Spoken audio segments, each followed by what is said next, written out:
Afternoon, guys. It's Rolling with Borealis Bushcraft. I'm wearing my best asshole dad ever shirt today, and just wanted to chat a little bit about survival type firearms.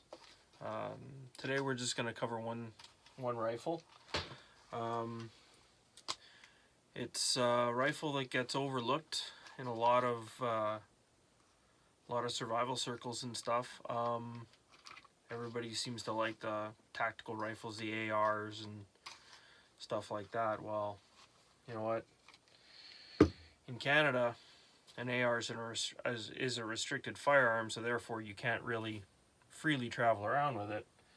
Kind of puts a kink into having that as part of your survival type gun or even a bug-out gun. But one rifle that we do have in Canada that is non-restricted, that I have found to be extremely reliable in a lot of conditions, from heat to sand to snow and ice, and that is the SKS.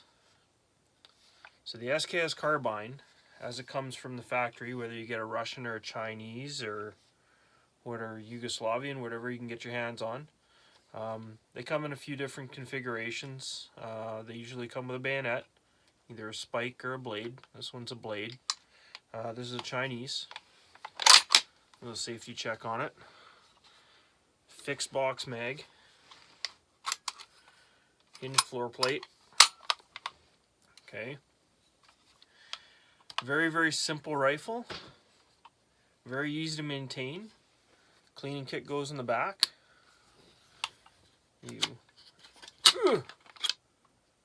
Whoops. Cleaning kit's coming apart in the back. Put that down for a second. So you get your basic cleaning kit. Usually get it with the rifle. Sometimes you don't, but for the most part you'll get it with the rifle. And most of the rifles will come with some kind of a rod, cleaning type rod. Typically, I'm not a huge fan. They do come in handy if you plan on shooting surplus ammunition. Solely for the fact that sometimes you'll get what's called a squib, or a dud, where the powder charge has either been compromised or there's barely any powder in there and the bullet gets actually lodged in the barrel. Doesn't happen very often, but it can. So cleaning rod is here. To use the bayonet, flip it out, spring loaded. Whoops. Flip it back in, sling in the way. It is a gas operated, piston driven gun, so maintenance on it will be fairly low.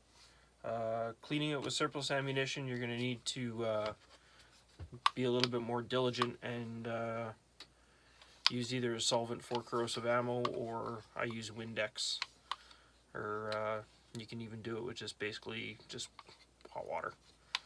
It's very similar to cleaning a black powder gun, right? So, that being said, this is the standard version. Now, a lot of guys, because this rifle is very cheap, overlook it as being accurate, or inaccurate, I should say. What a lot of guys don't understand is they try and take this rifle and they try and turn it into something that it's not. It was never designed to be accurate really past 300, 350 yards.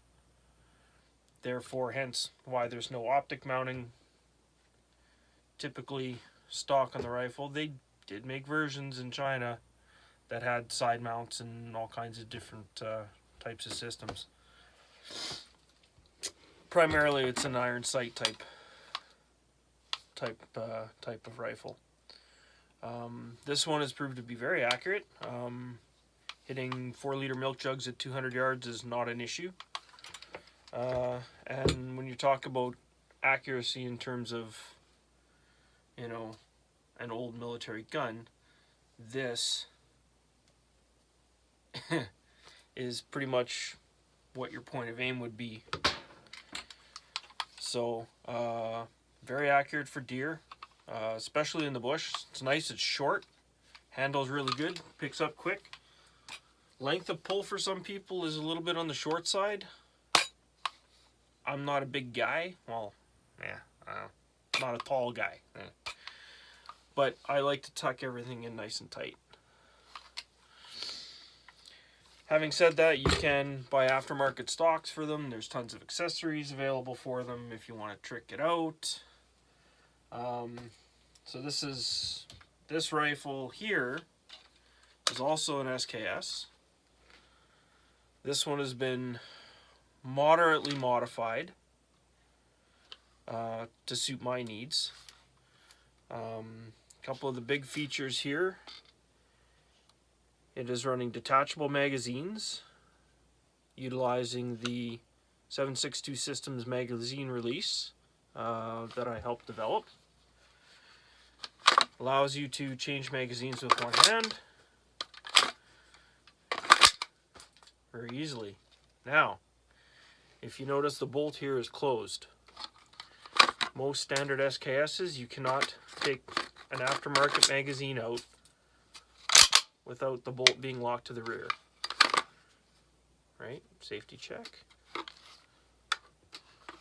Chamber's clear. Okay. So this here gives me the ability to quickly change magazines. Standard right side charging handle. If you're gonna charge the weapon, you typically either reach over top or underneath and go back on target. Now, what I did to allow my magazine to be taken out with the bolt closed is something that I typically recommend people do if they're going to use this gun in a kind of more modern type stock with a pistol grip. Is if you have a malfunction, which is very rare on the SKS, you can now drop your magazine of remaining rounds, cycle the bolt and carrier to make sure your action's clear. Okay. Now, with the fixed box magazine type, right, or an aftermarket magazine that's been inserted replacing the box mag, there's a lever on the bottom here. This here is your magazine release. Let's see if I can get a better shot here. Very, very tiny from factory. Not so ergonomic. So now, if you're shooting, you have a malfunction, your remaining rounds in here stay in the mag. What you're supposed to do is drop the rounds out of the bottom. This is to clear the weapon, right? You drop your rounds out of the bottom. Don't just fall out on the ground, right? Then you can rack your bolt and carrier to clear the weapon or rifle. A lot of guys try and fiddle and fart around with this carrier, trying to hold it to the rear. Problem is if you have a live round in the chamber and you pull it back and you force another round into the back of that one, you can have what's called an out of battery discharge, meaning basically that round that's in the chamber is being struck by the head of the round that's behind it, which is not good. You'll basically blow the gun apart. So, little safety note on the SKS rifle. Now, this is a chote side folding stock that I chose for here. I like to keep my guns fairly simple and very functional. What it does have is a side folding stock. Locks in the folded position and locks in the rear position. I have no optics on this rifle as of yet. That will be eventually an upgrade as well. Threaded the muzzle for flash hider or muzzle brake. And I also ground off the bayonet lug, because that's just weight that I don't want on a survival type rifle. Depress the hammer. Cleaning the rifle is extremely simple. You literally flip up the lever at the back, pull off your dust cover, pull out your mainspring, pull out your bolt and carrier, and gives you access to your internals. Trigger group you don't normally have to take out when you're doing a general cleaning. It's a good idea to strip it down, the rifle completely down, a couple times a year, depending on how often you shoot, and maintain it that way. What I have installed here is a recoil buffer, and it's basically just a block of rubber that's cut into fit so that the bolt carrier doesn't travel all the way to the rear. So that's our action disassembled. Your gas tube is where all the nasty, foul off gases go. There's a lever here that you flip up.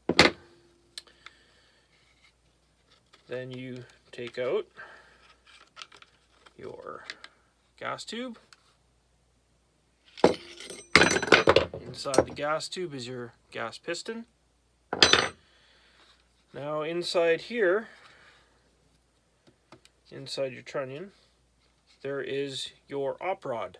A lot of guys get that mixed up. That's your piston. This is your op rod. Very similar to an op rod on an M14. The piston strikes the op rod strikes the face of the bolt, sending everything, face of the carrier, sending everything to the rear, cycling the next round. To take that out, I put my finger, press down on it, you'll feel it, flip the lever further up, and if you don't put your finger there, it's going to go flying out of the room. You have a spring and your rod.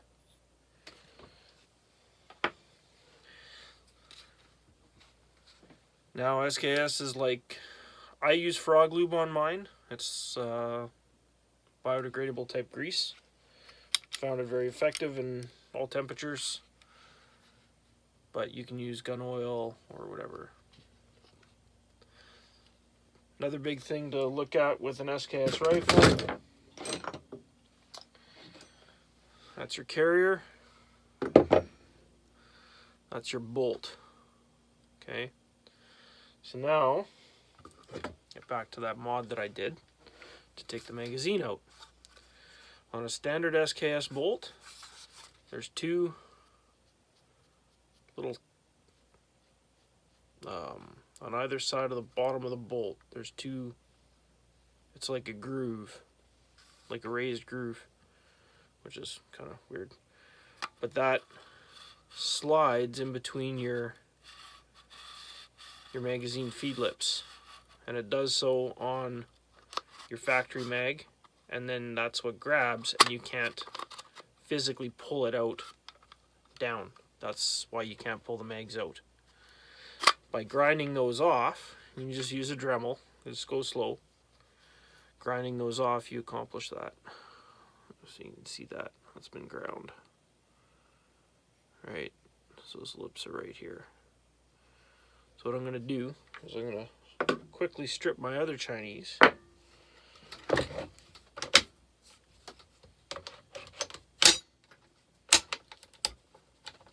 So you can see the difference in the bolt.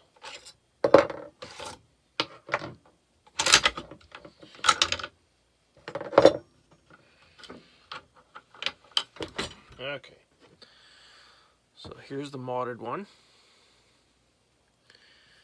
And here is the non-modded one. You can see this kind of group, a bit of a groove there. So there's this lip right here. That's what you remove. You don't touch the bolt face, you just remove that with the Dremel. Try to make a nice neat job of it. And if there's any SKS purists out there that say I just bubbed my gun, guess what? It's mine. And I made it to do what I want it to do. Take it or leave it. Don't bother posting bad comments, because I don't care.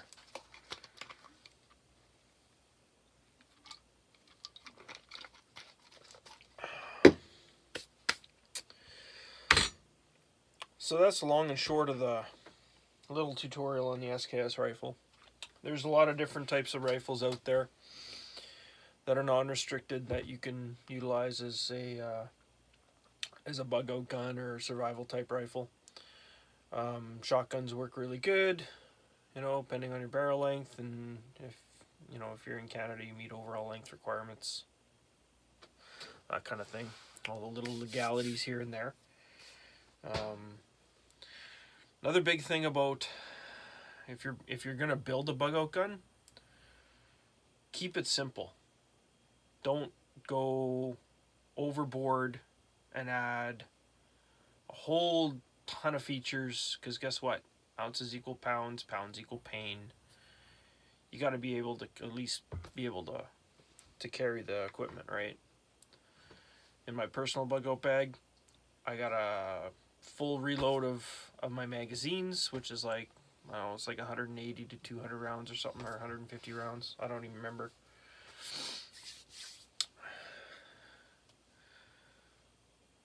That plus the rifle, that pack is 60 pounds plus, and that's with 7 days worth of food, plus a liter of water carrying on my person at all times. So you got to think in that respect as well, especially if you're planning on walking anywhere. Right? The nice part about having that side folding stock that locks, this now gives me an option that I can strap my rifle to my pack. So if I gotta do any climbing or scrambling or anything that I need two hands for, that lets me do that. All right. Well, I'll let you go with that thought in mind. But yeah, just figured I'd make a short little video on the SKS. Cheers, guys. Hope it was informative and helped you out at all. Bye.